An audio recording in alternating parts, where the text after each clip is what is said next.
Hello, welcome to another episode of Namtaro Talks. I decided to just jump on the call and make this episode because, in my opinion, it's one of the easier topics, easier episodes to make and to talk about. There's nothing super detailed, nothing super passionate, but it's still important in my opinion, nonetheless. Today's episode is about having an established identity. Yeah, so the reason I want to make an episode regarding this topic because I mean you kind of infer my age based on these several episodes and the things I talk about and how I talk about them. Yeah, based on the way I talk and the way I carry myself and the different cadences I use in my voice and the way I express myself and whatnot. Well, it's pretty obvious. I'm not 7, but I'm not 70 either. I am somewhere in between. But let's say I lived in at least more than one phase of my life, so I have a relative idea of what goes on and what the thought process was, what the place in life was, and I have different peers at different time frames to not necessarily compare it to, but to have a general idea, have a general scope of what's going on. Let's just say that at this current position in my life, I have a better idea of my interests, values, habits, and routine. I'm not saying that these have been established and that are set 100% forever. Everything is subject to change. Everyone gotta be able to flow like water. How Bruce Lee says, you gotta be like water, like the cup. Something like that. But in general, I'm still open-minded. I'm still willing to learn. But I have a relative foundation to base it off of now as compared to when I was a teenager or my early 20s. And I consider myself blessed because I lived I would say, decent life with several privileges so far as compared to a fair amount of unfortunate people currently in the world or people in the past who did not have the same amenities and opportunities as I had.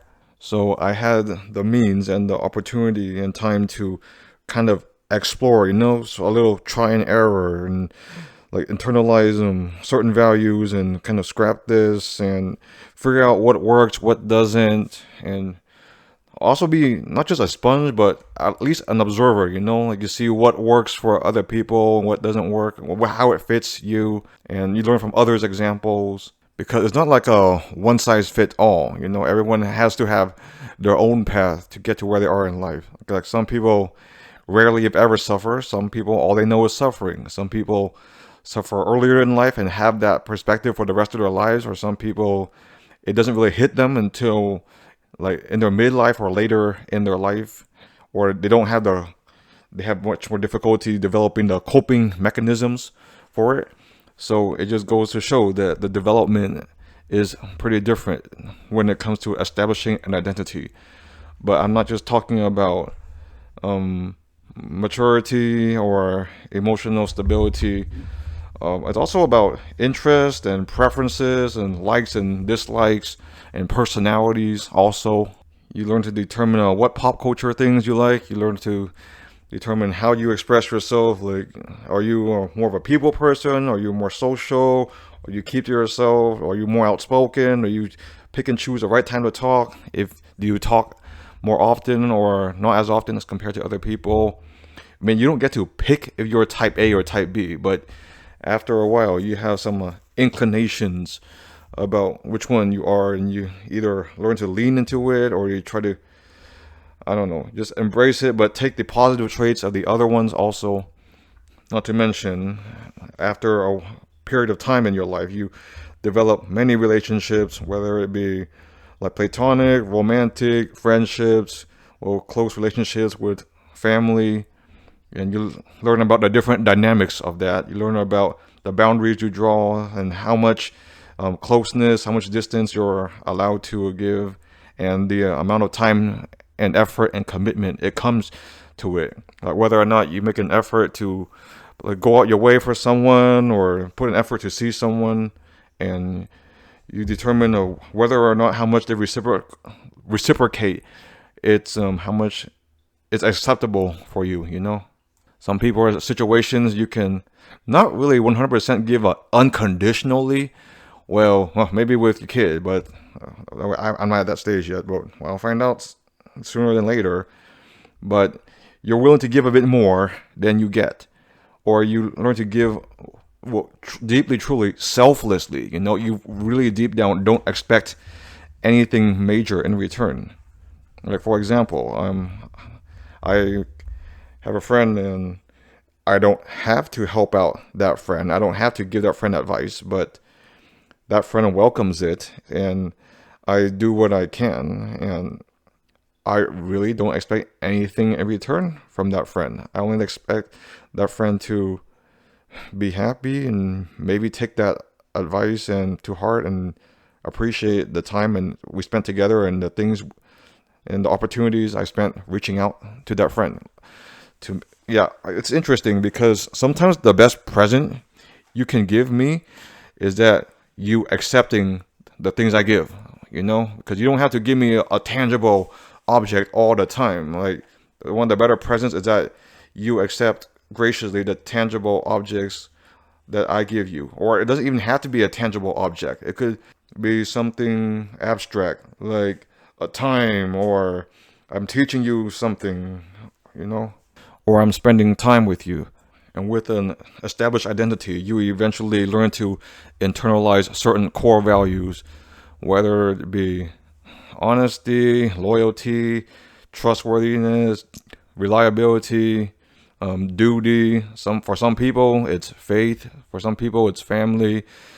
Some people, it's community, patriotism. I don't know, but there are values that, or even ethics that you live by that are not compromisable for you after a while. Because if you're compromised too easily and you just flow with the wind, you don't have set values, you're not grounded, you're just like a big flip-flopper, You're pretty much a politician. You don't fully stand for something concrete.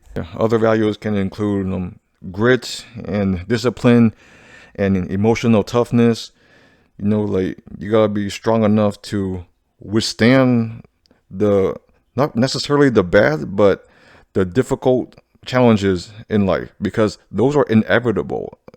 If you go through life super easy and everything's handed to you, like, you will get your comeuppance. Like, something will happen to you, and you have to be strong enough internally to deal with it, to accept it, to sort through it.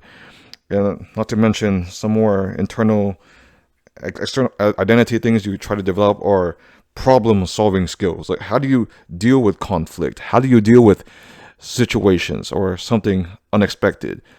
Like, what are you willing to sacrifice? How much or how big of a thing are you willing to sacrifice? Or even, what's important to you? What do you truly prioritize in life? Yeah, I don't mean to come across as super deep or philosophical, or I'm not super adept psychologically.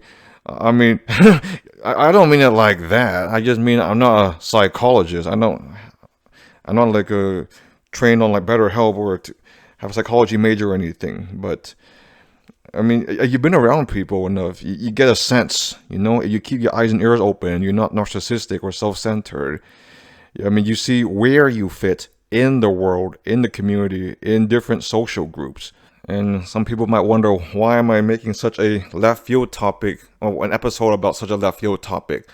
I think the main reason is, well, where I currently am in life, I have opportunities to, I guess, hang out with different social groups, social circles.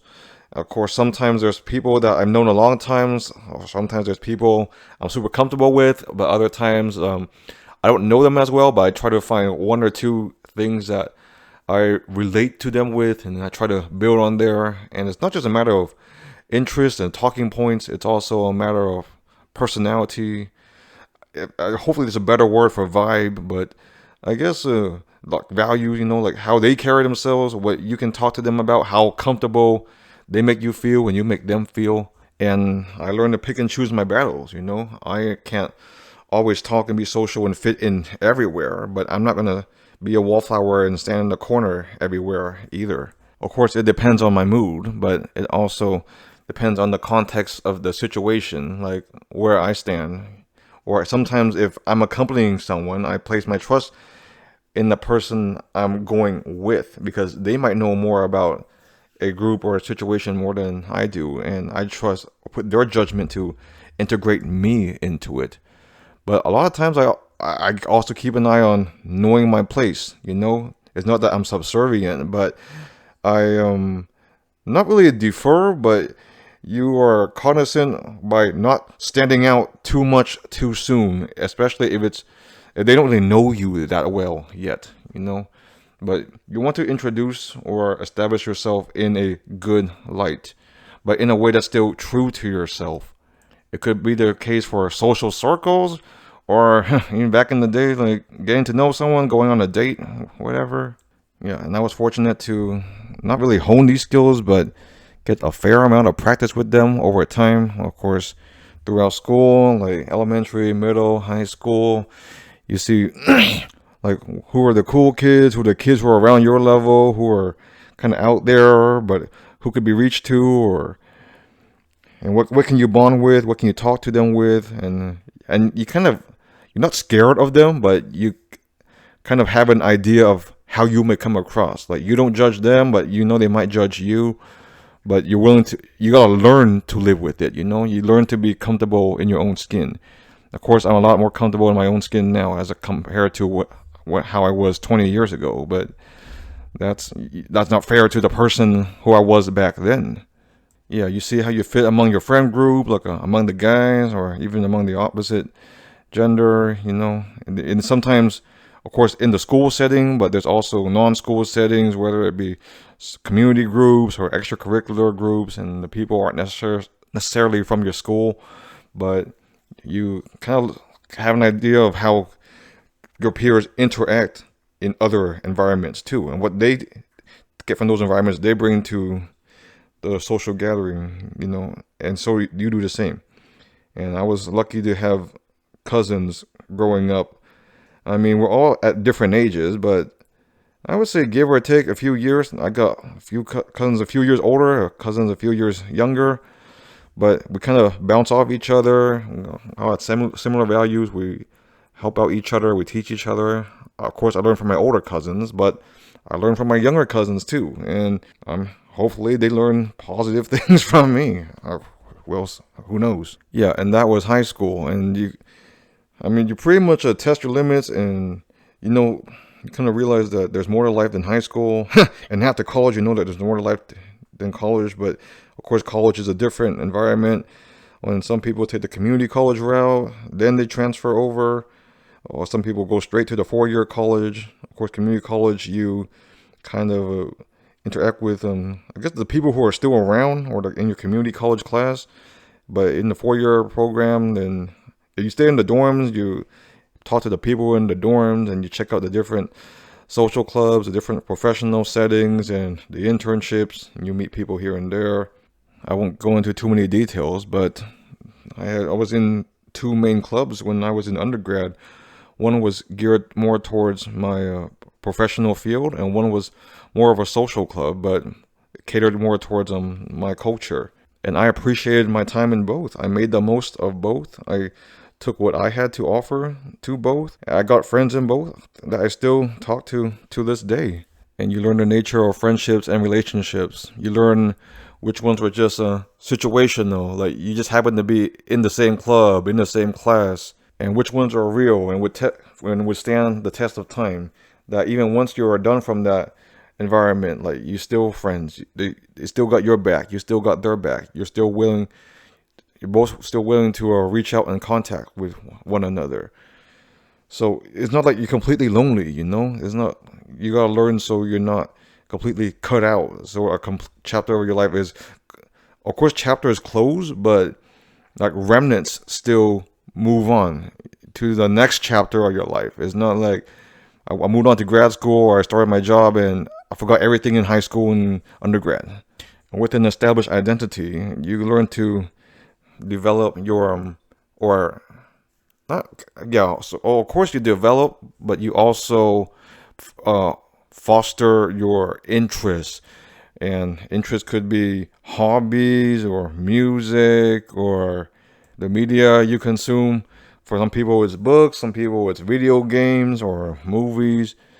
And after a while, they become a part of your identity. It's like you have a certain genres you prefer, and you have reasons why you like those genres, and it makes you kind of explore and be more curious. You don't want to just identify with it, but you want to learn more about it. You want to find things that are similar to it, and part of you wants to hold on to it, and especially if it's during your formative years.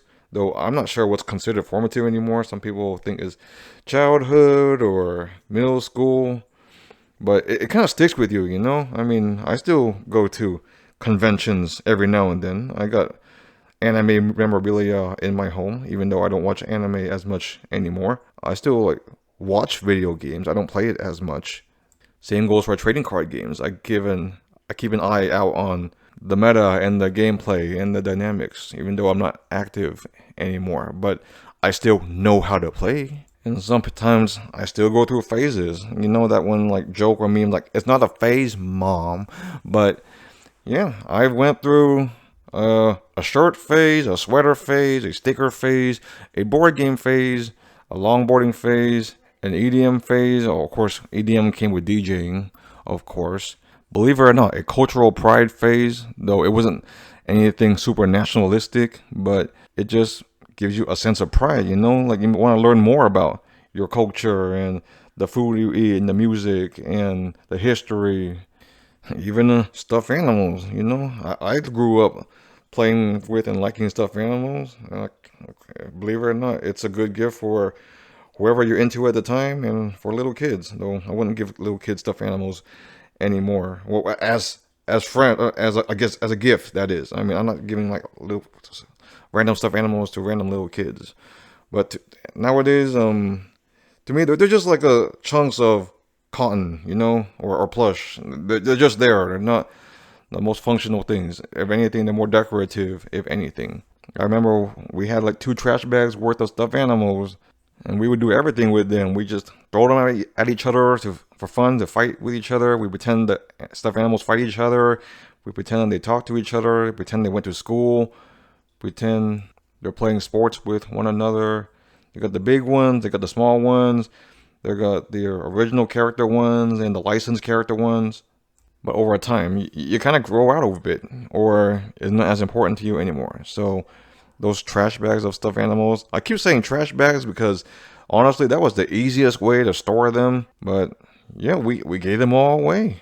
But the funny, ironic thing is, after that, over time, I slowly accumulate new ones for myself. Even at this age, my old age, not even that old, but it's not like I play with them. It's more of a collector's item, if anything. It's not really a flex, but a disposable income thing. I like how it looks. I'll get it. I'll display it. And you're more judicious about the stuffed animals you collect over time. I mean, you don't just get any one of them. You pick good, high quality ones, rare ones, unique character ones. The one funny side note was one time I considered writing a college essay about stuffed animals.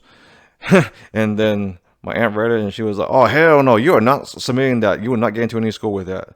I mean, I wasn't serious about it, but just a funny little side story. Yeah, I know I went on a stuffed animal tangent, but it just goes to show that that's one of the ways that you establish your identity. It's a specific trait, and there's a reason behind that trait. And some people, there's that saying, "Oh, when I grew up, I put childish things away." I don't think that's always the case, but it's still a part of your identity, and you can put it away. You can shut it off, for the rest of your life. But there's old guys who still play baseball or sports or whatnot. There's still old ladies who collect dolls. I'm not justifying all those habits, but it's you appreciate it or consume it in a different manner at that point. And by establishing your identity, you kind of determine what kind of risks you're willing to take, what kind of opportunities and adventures you're willing to go on. But then you kind of learn the benefits and consequences of those ones. If you're kind of in way over your head, or it was a bit underwhelming, or you feel like you're kind of testing your limits a little bit. Yeah, because I remember like the first like long road trip with friends. I remember the first time driving friends. I remember like over time with dates, that you go farther and farther, you become more adventurous. It's not just like within like the local town and whatnot. And my first concert, my first rave, my first clubbing experience, my first camping trip, my first hike, my first international trip. And like I say, I'm considered fortunate to have those opportunities, because I know not everyone has, but I don't take it for granted. I appreciate it, and it made me part of who I am, and it made me a little bit more sentimental, because I've over time I developed a habit of recording stuff, whether it be writing things down or taking pictures or taking videos. But of course, that was acquired over time also. I learned how much to record, I learned how to record, I learned what to record, like what's appropriate, what's worthy, what's necessary, what's worthwhile, what serves as a good memory or a good database later. So it's more fun to walk down memory lane. And of course, technology and means improve over time. Cameras get better, phones get better. I mean, I don't have to like transcribe on a piece of paper in order to like go back home to my parents' desktop computer and then transcribe it onto my Zanga blog, you know. Right now, I can just like type it on the phone, or even talk to text, or maybe even have AI write it for me if I wanted to. And of course, they talk about nature versus nurture, but nurture can only do so much, you know. Environment can only do so much, and you can fully, you can't not necessarily blame it, but you can't fully point to the environment as the end all be all and the reasons for everything, for why you are the way you are. At the end of the day, you realize that you are your own person, that you have your own agency, that you make your own decisions, you have your own preferences and thought process and emotions, and that you don't live for other people. At the end of the day, you have to live for yourself, because you only have yourself. I mean, you have people you care about, you have people who depend on you, but they are not your life and you are not their life. You and their lives fit into one another. It's unfortunate, because with the established identity, you kind of have like a small time window or imprinting period to develop certain habits. I'm not saying that it's impossible to do so later. I'm just saying that it is much easier to do so earlier, and when time is more on your side and you get to do it consistently. Like whether it be discipline or cleanliness or punctuality or dependability, or even the way you carry yourself and the way you talk. I admit I have some habits nowadays that I'm not proud of anymore, and I try to get rid of it, but I know it's a work in progress. But luckily I did carry over some habits and personality traits that like got me to where I am currently at this point in my life, because I didn't just get here out of luck, you know.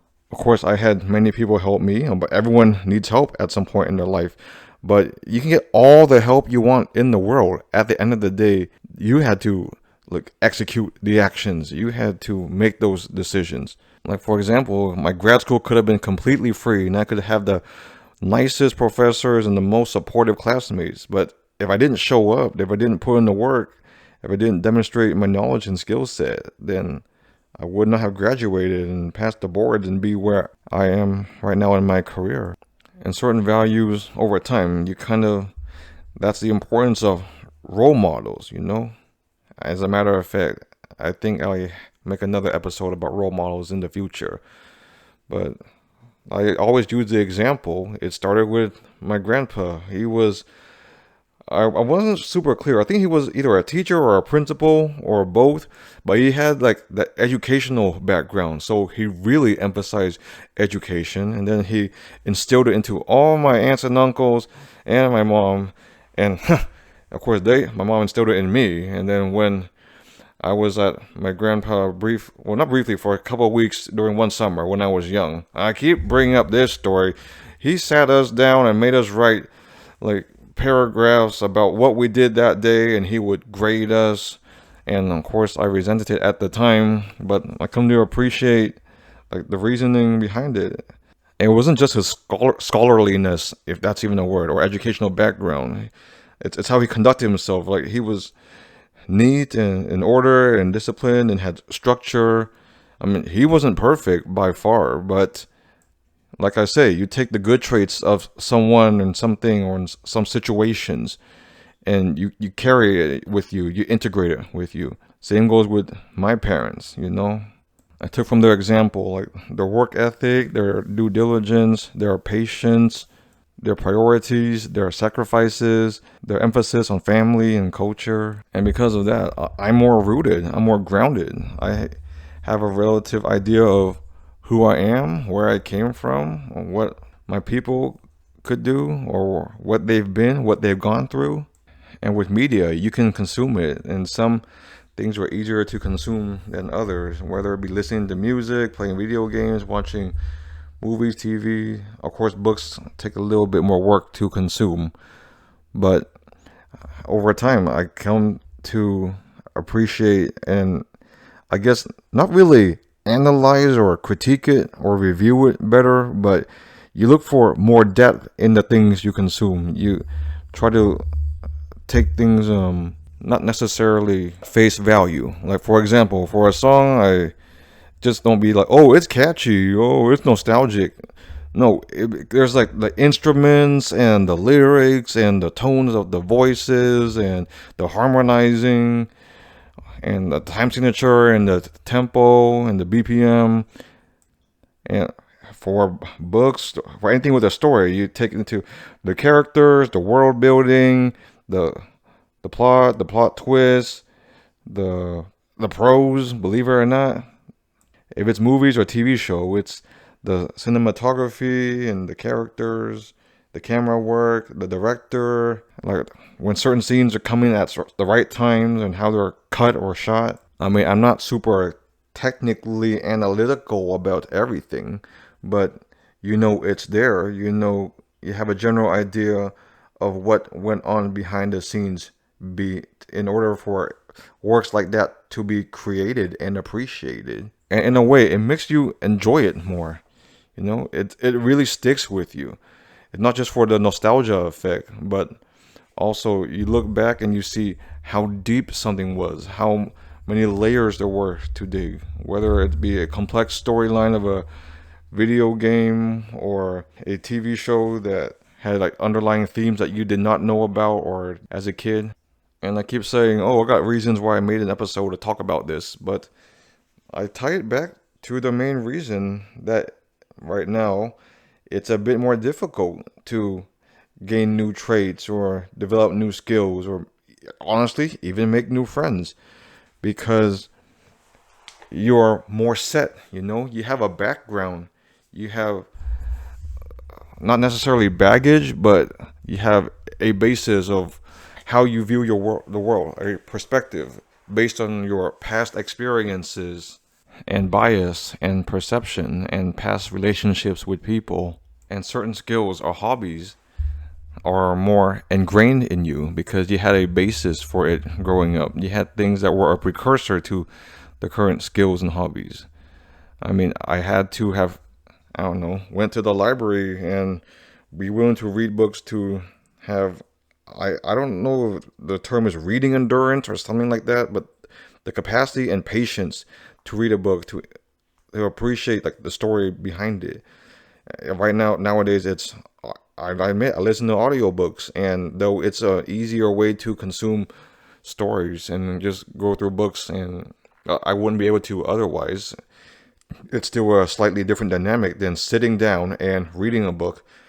But of course, as you grow up, like your priorities change, your interests change, you have more responsibilities, and it's a bit more difficult to spare a certain amount of time for not necessarily only reading, but certain hobbies that you used to like in the past. And your capacity changes, your energy level changes. I don't like to admit it, I'm getting a bit old too, but I'm not super old yet, and neither are my peers, of course, but it's inevitable. You know what's happening, and you're honest with yourself.